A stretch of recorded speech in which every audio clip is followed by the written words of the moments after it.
인구 10만 명당 20만 명 미만일 경우에 이제 마약 청정국이라고 하는데요. 오히려 헤로인, 코카인 이런 강력한 마약 성분은 다 금지입니다. 최근 한 3년 사이에 굉장히 급증하고 있어요. 경남 호텔 등지에서 집단 투약했다. 기존보다는 더 이제 높게 나올 것 같고요.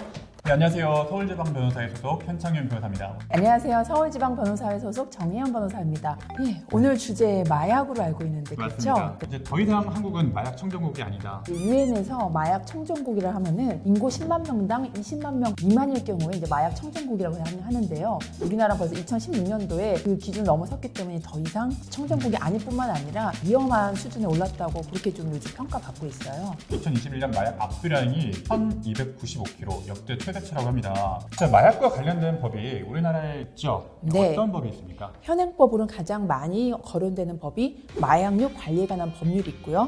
그 다음에 화학물질관리법이 보통 많이 적용이 됩니다. 아무래도 종류가 요즘 신종 마약이 많이 늘어났지만 가장 대표적으로는 필로폰, 대마초, 엑스터시가 요즘 많이 이제 맞습니다. 거론이 되고 있고요. 이런 전통적인 마약도 있고 우리가 좀 잘 알지 못하는 신종 마약류가 계속해서 늘어나고 있어요. 네네네. 이런 마약류가 우리 사회에 좀 침투되지 못하도록 처벌을 좀 강하게 해야 될 필요성이 있을 것 같습니다.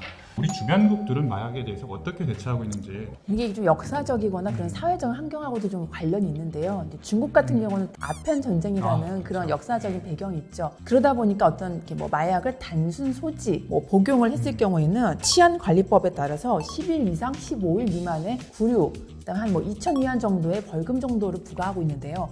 이걸 넘어서 만약에 마약의 밀수, 판매, 운반, 제조를 하는 곳에 관여할 경우는 굉장히 처벌 수위가 높아집니다. 15년 이상의 무기징역, 사형까지 선고할 수 있는 등 굉장히 처벌 수위가 높게 중국은 좀 책정이 되어 있어요. 또 북미 쪽은 우리에 비해서 처벌 수위가 좀 낮다라는 좀 편견도 있을 것 같은데 어떻습니까? 클럽에서 이렇게 놀다가 온 경우들 보면 알게 모르게 엑스터시 같은 걸 좀 접하고 있어서 대마초 같은 경우에는 우리가 좀 알고 있기로 약간은 그래도 문턱이 좀 낮은 반면에 오히려 헤로인, 코카인 이런 강력한 마약 성분은 다 금지입니다. 특히 청년의 사망 원인 1위가 마약 중독이라고 할 정도로 신종 마약 중독에 대한 이제 문제가 사회적으로 굉장히 심각하기 때문에 오히려 더 좀 강력하게 처벌하는 경우도 있는 것 같아요. 자, 최근에 이런 마약 이슈가 계속 퍼지고 있는데 그중에 한 원인이 또 SNS라고 또 할 수가 있잖아요. 네. 어떻게 보십니까? 이렇게 마음만 먹으면은 다크앱 통해서 구하기가 쉽게 되어 있어서 청소년들이 이용하던 단톡방이라고 해요. 단톡방에서 자기가 이런 마약류를 구해줄 수 있다. 말만 해라. 그런 거 보면은 정말 이 청소년이나 청년층에서 이런 마약류에 대한 어떤 경각심이 없이 이런 대화가 오고 가고 있구나. 제가 얼마 전에 찾아보니까 청소년들 중에서 이제 마약으로 중독이 돼서 좀 사건으로 당사자로 온 경우가 최근 한 3년 사이에 굉장히 급증하고 있어요.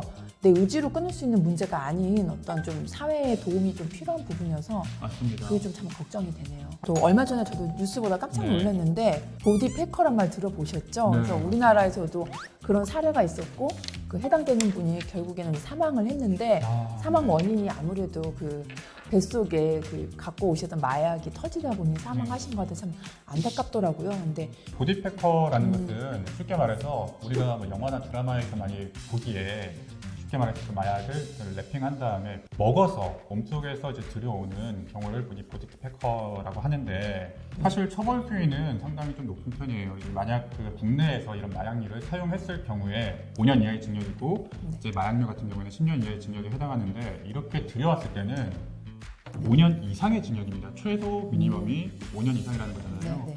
최근에는 또 연예인들도 이 마약과 관련된 사건들에 자주 연루가 되고 있는데요. 특히 대표적으로 최근에 연예인 권스파이크 씨. 알고 봤더니 이분이 한두 번 하신 분이 아니고 그전에도 어쨌든 집행유예 그런 경력이 있으셨던 분이고 이번에도 굉장히 다량의 필로폰을 구매하고 여러 사람과 집단으로 투약하고 9차례에 걸쳐 일단은 4,500만 원 상당의 필로폰을 구매하고 경남 호텔 등지에서 집단 투약했다.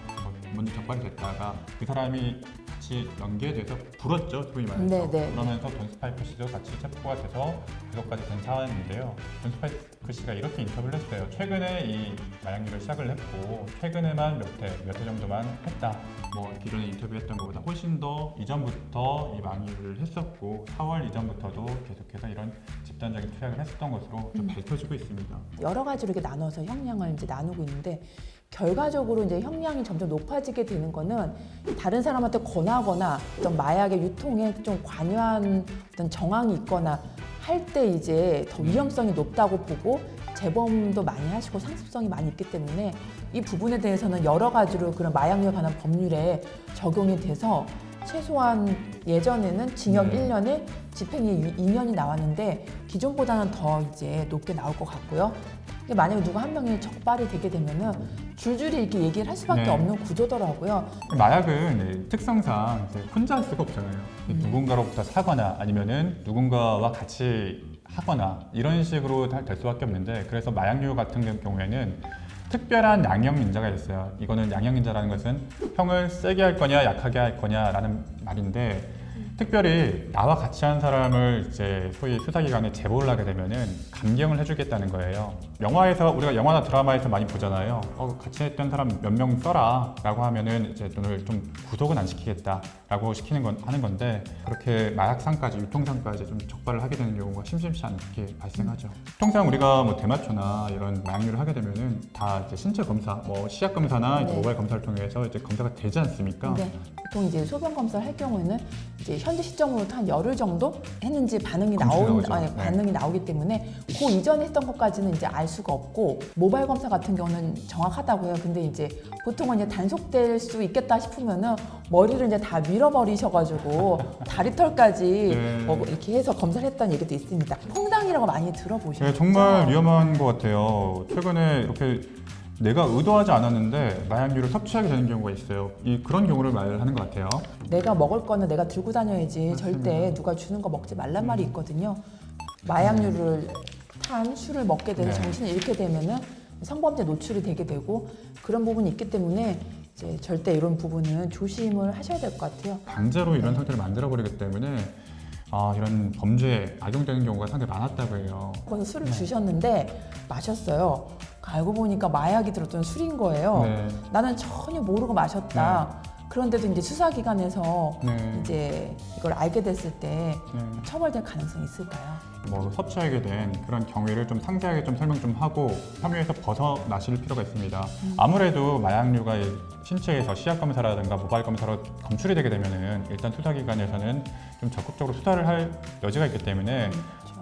저희도 좀 오히려 피해자지만 어쩔 수 없이 좀 방어를 좀 해야 될 필요가 있죠. 저 마약이 네. 합법인 나라 아까 태국, 호주, 네. 캐나다 얘기하셨는데 그런 데서 조금 편하게 네. 어떤 마약을 접할 기회가 있었다. 네. 그랬다가 한국에 돌아오면 처벌받을 수 있느냐 처벌할 수 있죠. 조심하셔야 됩니다. 진짜 조심하셔야 네. 돼요. 돌아오실 때 약간 좀 그런 좀 문제점을 잘 모르고 내가 잘 모르고 이걸 가져왔다라고 하시는 경우가 있는데 전혀 변명이 되지가 않습니다. 예.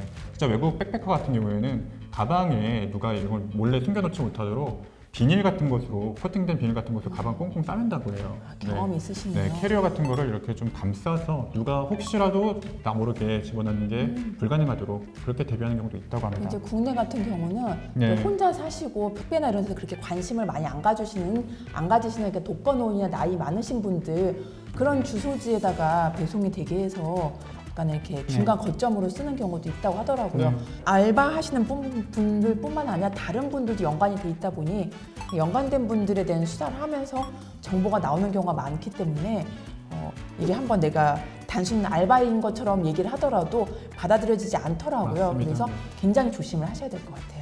다시 한번 말씀드리지만 이 미국 같은 경우에는 이 청년 사망률 원인 1위가 이 펜타닐과 같은 마약에 의한 중독 사망일 정도로 사회적인 문제가 심각합니다. 우리 사회가 그렇게 좀 되지 않도록 좀 단호하게 초장부터 조금 적발을 좀 열심히 하고 처벌도 좀 하고 이렇게 재활도 좀 도울 수 있도록 좀 네. 그렇게 좀 예방을 좀 했으면 좋겠습니다. 네. 네. 좀 마음이 무겁습니다만은 또 이렇게 저희가 나눈 오늘 네. 대화가 앞으로 마약에 관해서 네. 우리나라가 좀 더 발전된 방향으로 나가는데 분명 기여할 것 같아요. 네, 맞습니다. 저는 그렇게 믿습니다. 자, 오늘 실시간으로 같이 시청해 주신 시청자 여러분들 너무 감사하고요. 오늘 그럼 같이 방송해서 너무 재밌었습니다. 네, 네. 다음에 또 기회 되면 또 인사드리도록 하겠습니다. 오늘 시청해 주셔서 감사합니다. 네.